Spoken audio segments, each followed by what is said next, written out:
If you do not find a way to make money while you sleep, you will work until you die. I have said this sentence many times. People put it on t-shirts, they put it on coffee mugs, but I do not think they actually understand the physics of what I am saying. This is not a motivational quote. This is a mathematical warning. Welcome to the most dangerous trap in the modern world. We call it the employee trap. Most of you watching this video are currently selling the only asset you cannot get back. You are selling your time. You wake up. You drive to a building, you sit there for 8 or 10 hours, and in exchange, someone gives you a certificate of value called a paycheck. You think this is normal. You think this is how the world works. But in the world of the ultra wealthy, in the world of the 1%, this behavior is considered insanity. Why? Because time is a finite inventory. Imagine you owned a store, but you only had 24 items on the shelf every day. Once you sell those 24 items, you cannot sell anymore. No matter how high the demand is, no matter how hard you work, your income is capped by your inventory. That is your life as an employee. You have a ceiling. You can become a doctor, you can become a lawyer, you can charge $1,000 an hour, but you are still just a high-paid laborer. If you stop working, the money stops flowing, the machine turns off. The moment you stop moving, you start dying financially. This is not an accident. This is by design. Let us look at where this mindset comes from. It comes from the industrial conveyor belt we call the education system. Think about your school years. What were you actually trained to do? You were trained to sit still for 8 hours. You were trained to memorize instructions. You were trained to raise your hand to ask for permission to speak or even to go to the bathroom. You were trained to fear failure. And above all, you were trained to complete tasks given to you by a superior authority. These are not the skills of an owner. These are the skills of a compliant worker.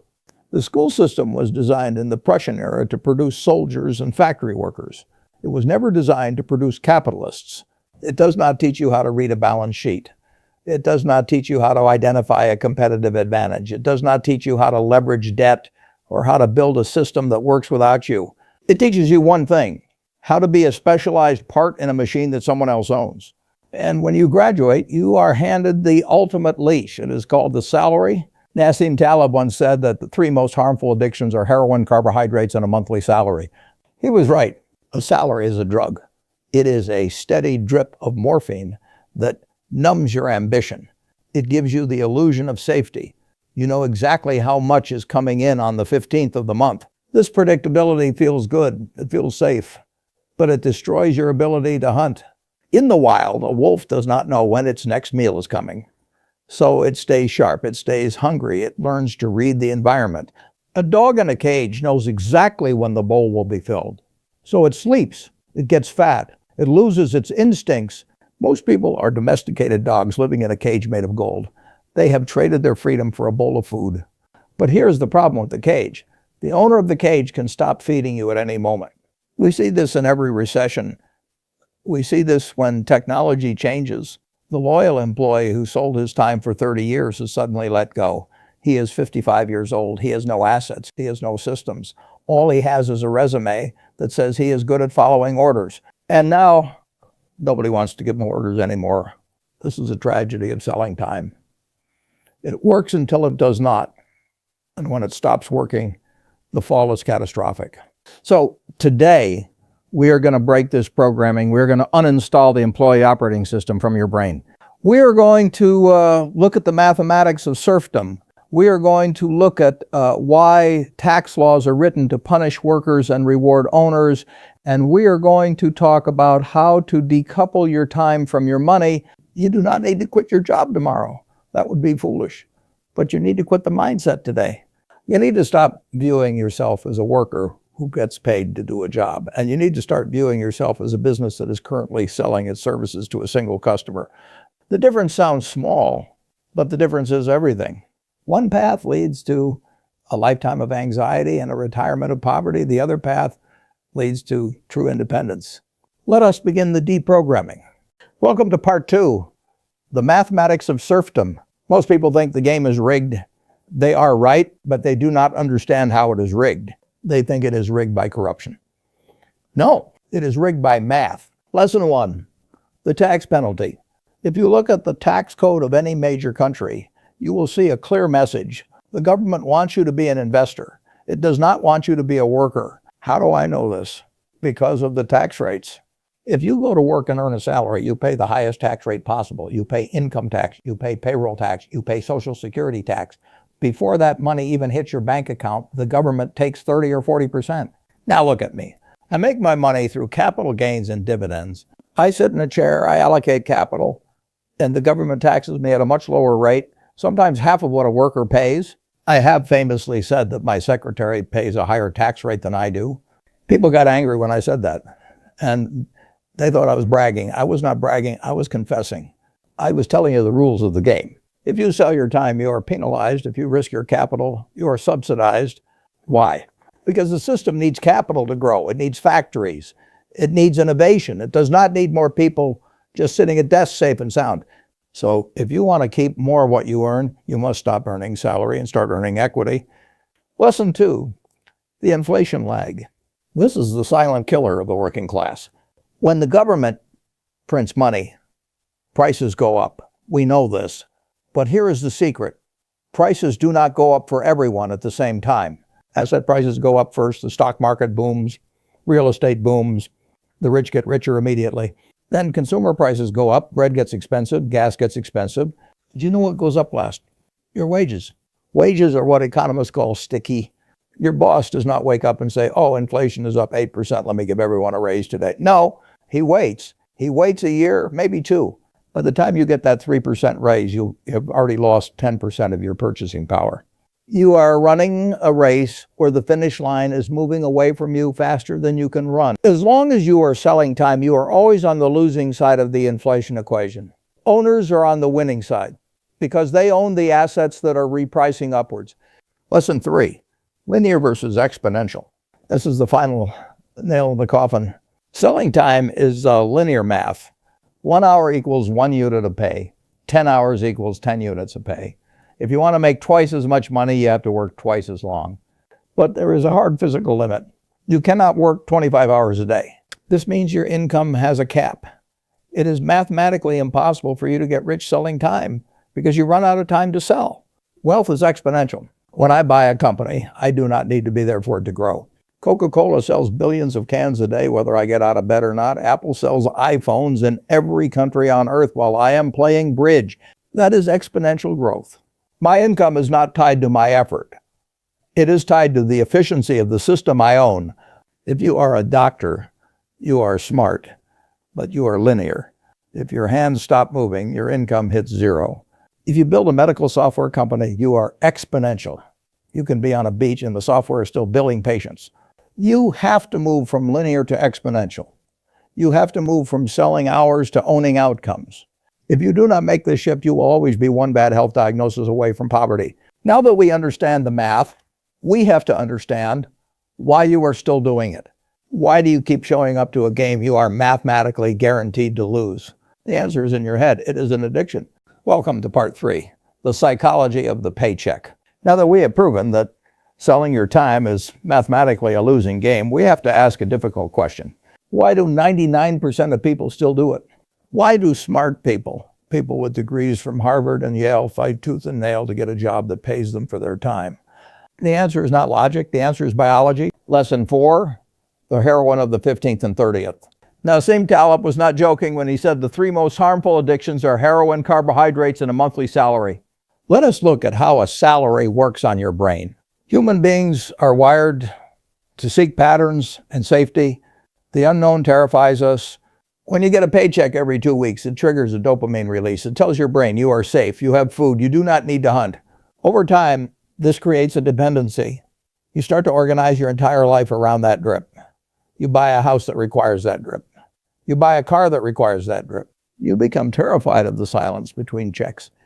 This is exactly how drug addiction works. The dealer gives you just enough to keep you coming back, but never enough to set you free. If I gave you $5 million today, you would quit your job tomorrow. That proves that you do not love the job. You are just addicted to the drip.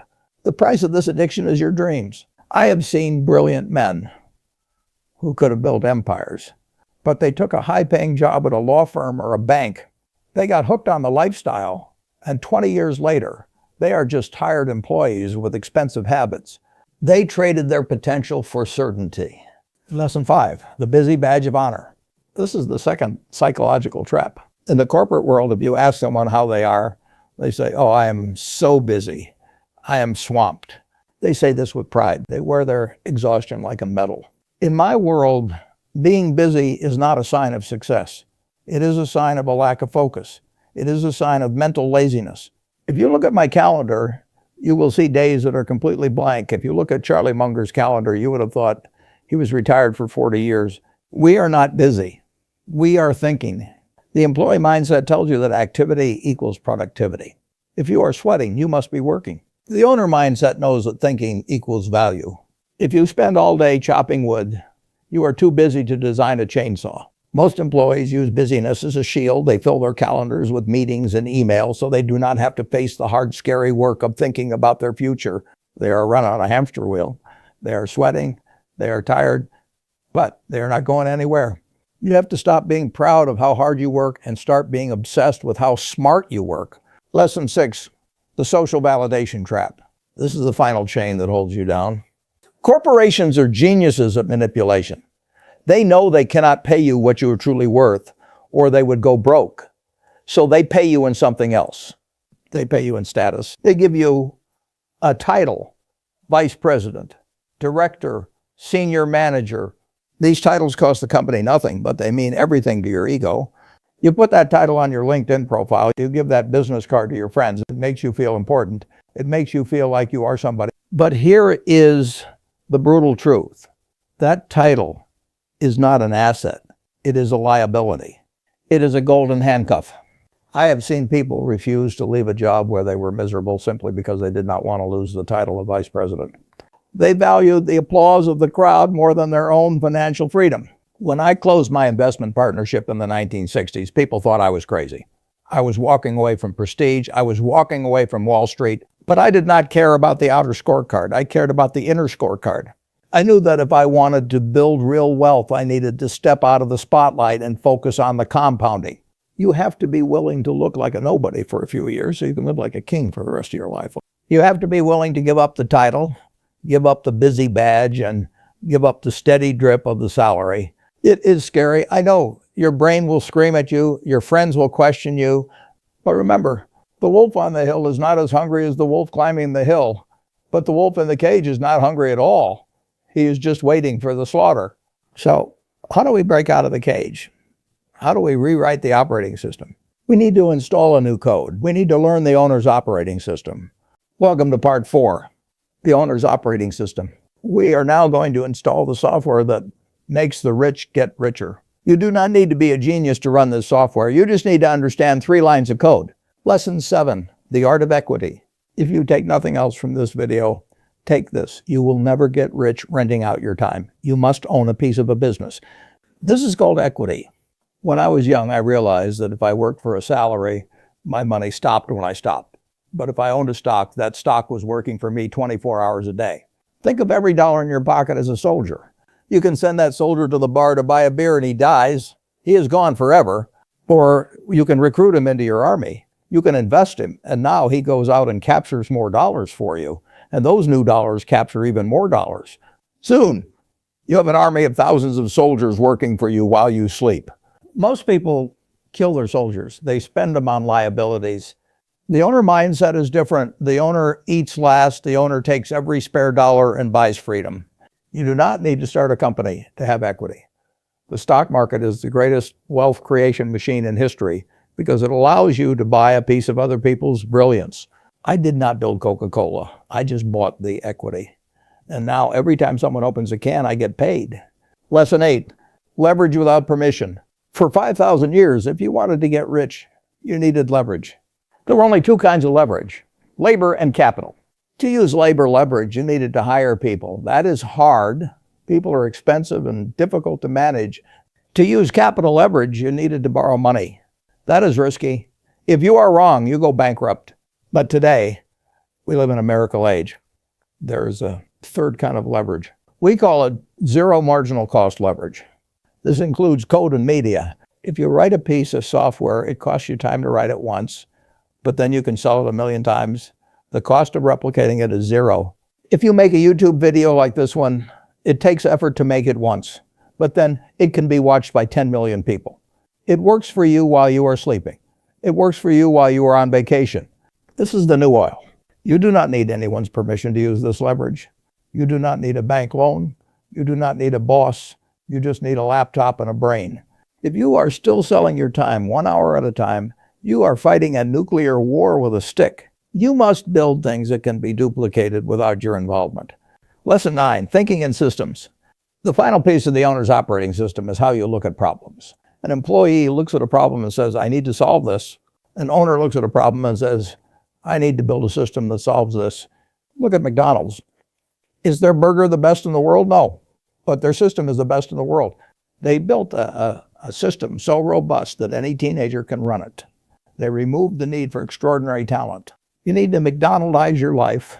If you are a freelancer and you are doing everything yourself, you do not have a business. You have a job with a bad boss. You need to document what you do. You need to automate what you do. And eventually you need to outsource what you do.